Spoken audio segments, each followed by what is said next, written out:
They didn't expect Earth to care. That's what it always came down to. Out there, in the fractured political web of the galaxy, humans were still considered the unpredictable newcomers. Strong, adaptive, volatile, but sentimental. Soft. Their loyalty to life made them ideal allies and terrible enemies. And yet, when the Delrothi Coalition abducted and executed a human researcher in the Outer Rim, no retaliation came. Her name was Lyra Cale. Civilian. Linguist. Peace envoy. No weapon training. No battlefield history. She died pleading for communication. They aired the execution across galactic channels. A warning. And Earth said nothing. No counterattack. No diplomatic protest. Not even a formal broadcast. Just silence. To the galaxy, it looked like submission. To humans, it looked like mourning. 6 months passed. The Delrothi relaxed. The news cycle shifted. Another war started elsewhere and another, and Lyra's name faded into forgotten files. Until she came back. Not in body, but in every encrypted Terran fleet directive, in every coded AI response, and in one terrifying word spoken across black site comms. Asset Cale recovered. No explanation. No condition report. Just recovered. Station Theta V, a small neutral hub along the Galadex route, was the first to see the aftermath. A Delrothi science vessel exploded in low orbit. Debris rained for hours. The local traffic AI flagged the event as collision-based, until the station's power grid flickered, and someone found a message scrawled across the NAV array in Terran binary. Justice in progress. No signature. No survivors. No Terran ships on record. The Delrothi tried to spin it. Pirates. Technical fault. Sabotage. But then it happened again. And again. Only Delrothi ships. Only targets connected to the original abduction. And always the same message left behind. The Coalition assembled its war council. The humans remained silent. Then, one night cycle later, the Delrothi outpost where Lyra had been detained broadcast a single live feed. A figure walked through the front gates. Alone. Unarmed. Human. She looked like Lyra. Same face. Same eyes. Same calm, deliberate stride. Guards shouted warnings. Weapons were raised. She didn't slow. They opened fire. The rounds passed through her. No blood. No reaction. Then the lights failed. The screams began. What walked out of that compound 6 minutes later wasn't a ghost. It was a future and the past converging into a single consequence. And it was walking toward their capital next. Back on Earth, no news reported her return. But within the hidden chambers of Terran Command, silence was replaced by action. Operatives received sealed directives. Assets were mobilized. A phrase circled among black site AI networks. Condition Lyra, Ghost Protocol enabled. The second death hadn't happened yet, but it would. And this time, Earth would mourn. This time, Earth would answer. They didn't expect her to return. Not like this. Lyra Cale stepped into the Delrothi Prime Assembly Hall. Without clearance, without announcement, without resistance. She walked through retinal scanners that should have blocked her. She bypassed corridors guarded by autonomous plasma drones. Systems flagged her presence and shut themselves down, as if her body carried override keys. In a way, it did. Lyra had died once. But someone had brought her back. And this time, she wasn't alone. Surveillance footage from inside the assembly chamber would later circulate as forbidden footage among black market collectors. One angle, one frame, the council standing, Lyra entering, silence. Then a Delrothi war minister stepped forward. "You are a ghost," he spat. "We saw you die." She didn't blink. "You saw me stop breathing." "Not the same thing." "You're not real. Your mistake was thinking I ever needed to be." That's when she exploded. Not her body.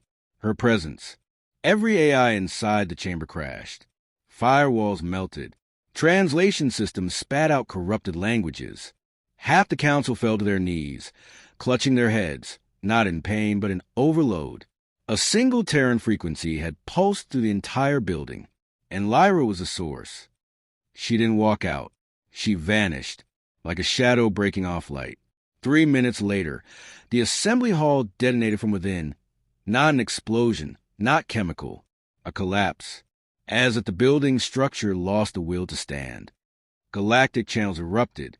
Delrathi networks blamed Earth.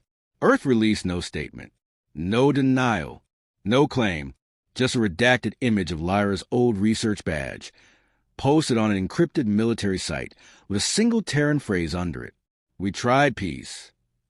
The galaxy had seen Terran raids before, when colonies were wiped, when fleets were ambushed, but this wasn't rage.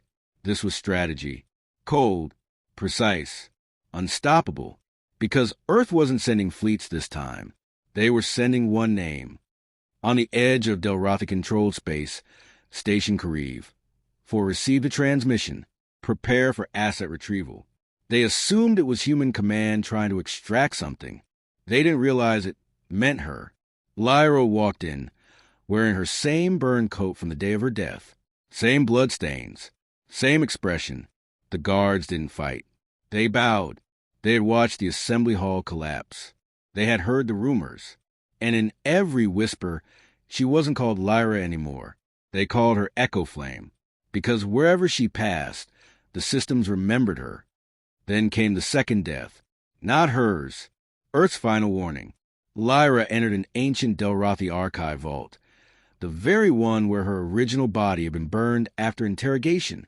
She stood still, silent. The Delrathi general who ordered her death, General Tav, was waiting. He'd prepared for this moment.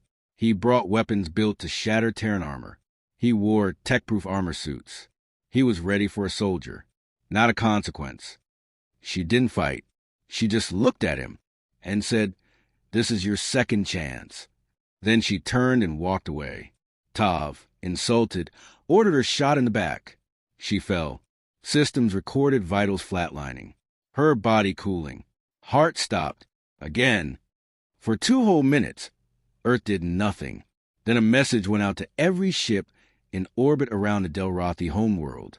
From Earth's Black Command, it read, she was the last warning. Within 9 minutes, 14 Terran war satellites uncloaked. Orbital kinetic rods, the kind never used in war due to the Geneva Expansion Accords, dropped like thunder from heaven. They didn't target cities.